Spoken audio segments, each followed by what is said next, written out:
नमस्कार, आप देख रहे हैं देश का तेजी से बढ़ता हुआ news channel KTV news channel. आइए रुख कर लेते हैं आज की बड़ी खबरों का। प्रधानमंत्री नरेंद्र मोदी ने दी पार्टी वर्करों को सलाह, अगले 25 सालों के लिए लक्ष्य हो निर्धारित, लोगों की उम्मीदों को पूरा करने के लिए करें काम। विदेश मंत्री जयशंकर ने इंडोनेशिया की विदेश मंत्री से G20 के घटनाक्रम पर की चर्चा, कहा भारत इंडोनेशिया की अध्यक्षता को लेकर पूर्ण सहयोगात्मक है।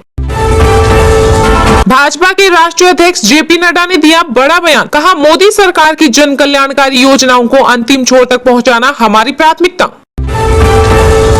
ब्रिक्स देशों के शिखर सम्मेलन में शामिल हुए भारत के विदेश मंत्री जयशंकर ने उठाया आतंकवाद का मुद्दा। श्रीलंका में नई सरकार के गठन के बाद 9 और मंत्रियों ने ली शपथ, राष्ट्रपति गोटबाया राजपक्षे ने दिलाई शपथ।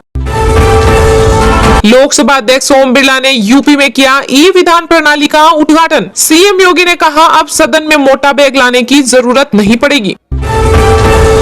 पाकिस्तान के विदेश मंत्री बिलावल भुट्टो ने अमेरिका में उगला जहर, कहा भारत के फैसलों के कारण उनके साथ रिश्ते जटिल हुए। राहुल गांधी 2 अक्टूबर को कन्याकुमारी से राष्ट्रव्यापी भारत जोड़ो यात्रा करेंगे शुरू।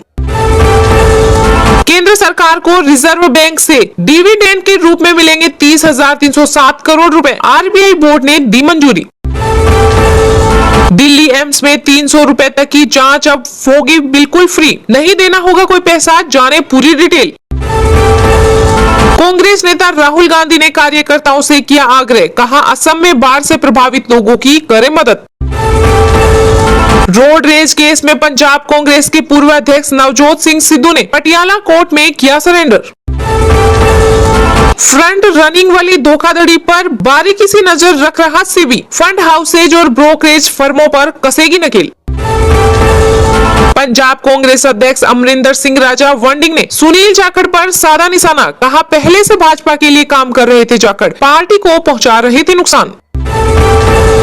पाम ऑयल के आयात से मिलेगी खाद्य तेलों की महंगाई से राहत, 23 मई से इंडोनेशिया शुरू कर रहा निर्यात। चुनावी रणनीतिकार प्रशांत किशोर ने फिर कसा कांग्रेस पर तंज, चिंतन शिविर की सार्थकता पर खड़े किए सवाल। रक्षा क्षेत्र में भारत और ब्रिटेन के संबंध होंगे और मजबूत, जल्द दिया जा सकता है डिफेंस टेक्नोलॉजी संबंधित समझौते को अंतिम रूप। राजद अध्यक्ष लालू प्रसाद के 17 ठिकानों पर CBI ने मारा छापा, बेटी मीसा भारती की भी बढ़ सकती है मुश्किलें। छत्तीसगढ़ के मुख्यमंत्री भूपेश बघेल ने दिया बड़ा बयान, कहा अब नक्सली संविधान में विश्वास व्यक्त करेंगे तभी होगी उनसे बातचीत। उबर की कैब में सफर करना हुआ महंगा, ड्राइवरों को महंगे ईंधन से राहत देने के लिए कंपनी ने बढ़ाया किराया, जाने कितना हुआ इजाफा। सपा नेता आजम खान 27 महीने बाद जेल से हुए रिहा, बाहर आने पर समर्थकों ने किया स्वागत। यासीन मलिक के सताए कश्मीर के लोगों ने सरकार से की अपील, कहा मलिक को फांसी हो ताकि दूसरों को भी मिले सबक। भारी विरोध के बाद राज ठाकरे ने रद्द किया अयोध्या का दौरा, बीजेपी सांसद ब्रजभूषण सिंह ने दी थी चुनौती। मोटर इंश्योरेंस को लेकर इरडा ने दिया सख्त निर्देश, कहा लोक लुभावने ऑफर्स का नहीं किया जाएगा प्रचार। आजम खान की रिहाई पर सपा सुप्रीमो अखिलेश यादव ने तोड़ी चुप्पी, कहा झूठ के लम्हे होते हैं सदियां नहीं। भारत में पिछले 24 घंटे में आए 2259 नए कोरोना केस, संक्रमण से 20 लोगों की हुई मौत, एक्टिव मामले घटकर हुए 15,000 के करीब। IAS पूजा सिंघल के केस को लेकर झारखंड के पूर्व CM रघुवर दास ने मुख्यमंत्री हेमंत सोरेन पर किया वार, कहा ऊपर से नीचे की ओर बह रही भ्रष्टाचार की गंगोत्री। इलाहाबाद हाई कोर्ट ने 6 जुलाई तक स्थगित की काशी विश्वनाथ ज्ञानव्यापी मस्जिद मामले की सुनवाई। शिवसेना संजय रावत ने दी अहम जानकारी, कहा 15 जून को सैकड़ों शिव सैनिक जाएंगे अयोध्या, राम राज्य की ओर बढ़ेगा महाराष्ट्र का विकास रथ। यासीन मलिक को दोषी ठहराए जाने के बाद शहीद वायुसेना अधिकारी की पत्नी निर्मल खन्ना ने जताई खुशी, बताया 30 साल की लड़ाई। पंजाब के परिवहन मंत्री लालजीत सिंह भुल्लर ने अमृतसर पहुंचकर मिनी बस ऑपरेटरों की हड़ताल करवाई खत्म। पेगासस मामले में जांच कमेटी को सुप्रीम कोर्ट ने दिया और समय, अब जुलाई में होगी अगली सुनवाई। उत्तर भारत में करवट लेगा मौसम, अगले 7 दिनों में लोगों को गर्मी से मिलेगी राहत। IMD ने जारी किया येलो अलर्ट। शेयर बाजार में आई तेजी, शुरुआती कारोबार में सेंसेक्स 907 अंक चढ़ा, निफ्टी फिर 16,000 के पार।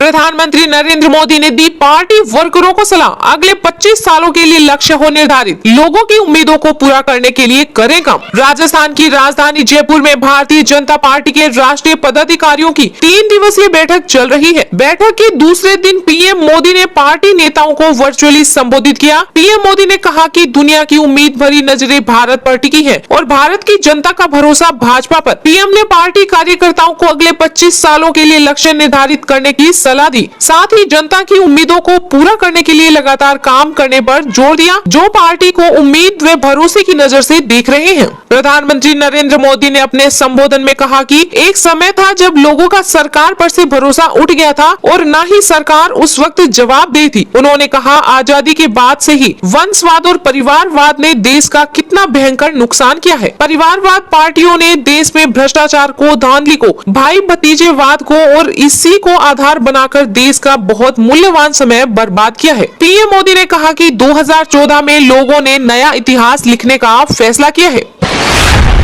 लोकसभा अध्यक्ष ओम बिरला ने यूपी में किया ई-विधान प्रणाली का उद्घाटन। सीएम योगी ने कहा, अब सदन में मोटा बैग लाने की नहीं पड़ेगी जरूरत। उत्तर प्रदेश की 18वीं विधानसभा में नवनिर्वाचित विधायकों के प्रशिक्षण प्रबोधन कार्यक्रम का आयोजन किया गया है। राज्य की 18वीं विधानसभा में निर्वाचित विधायकों के 2 दिवसीय प्रबोधन कार्यक्रम का उद्घाटन लोकसभा अध्यक्ष ओम बिरला, उत्तर प्रदेश के मुख्यमंत्री योगी आदित्यनाथ, विधानसभा अध्यक्ष सतीश महाना द्वारा किया गया। इसी मौके पर नेता प्रतिपक्ष अखिलेश यादव एवं संसदीय कार्य मंत्री सुरेश खन्ना भी उपस्थित रहे। लोकसभा अध्यक्ष ओम बिरला और प्रदेश के मुख्यमंत्री योगी आदित्यनाथ ने लखनऊ में विधायकों के ई-विधान प्रशिक्षण कार्यक्रम में भाग लिया। ई-विधान प्रशिक्षण कार्यक्रम में लोकसभा अध्यक्ष ओम बिरला ने कहा कि यूपी की विधानसभा शायद देश की सबसे बड़ी विधानसभा होगी। ये प्रदेश वो प्रदेश है जहाँ की सांसद देश के मुख्यमंत्री है। राष्ट्रीय राजनीति के अंदर भी उत्तर प्रदेश की विशेष भूमिका रही है। यूपी के सीएम योगी आदित्यनाथ ने कहा कि अब सदन में आपको बहुत मोटा बैग लाने की जरूरत नहीं पड़ेगी। विधायक जब सदन में आते थे तो अपने साथ सहायक को साथ लेकर चलते थे। बहुत बार उनकी सुरक्षा कर्मियों के साथ बहस होती थी कि उनका सहायक बैग लेकर सदन तक उनके साथ जाए। अब ई-विधान के बाद उनका काम सरल हो जाएगा।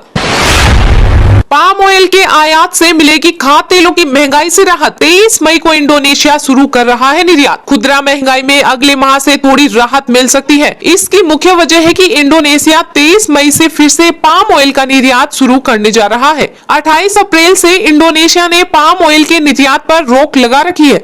इससे भारत में पाम ऑयल की कीमतों में बढ़ोतरी का सिलसिला शुरू हो गया था और उसका असर सभी खाद्य तेलों के दाम पर दिख रहा है। रूस यूक्रेन युद्ध की वजह से सूरजमुखी के तेल का आयात पहले से ही प्रभावित है, लेकिन अब इंडोनेशिया के इस फैसले से बड़ी राहत मिलने वाली है। मार्च की खुदरा महंगाई दर में खाद्य तेल के दाम में 18% और अप्रैल में 17% की बढ़ोतरी दर्ज की गई थी। भारत में खाद्य तेल की खपत 225 लाख टन की है।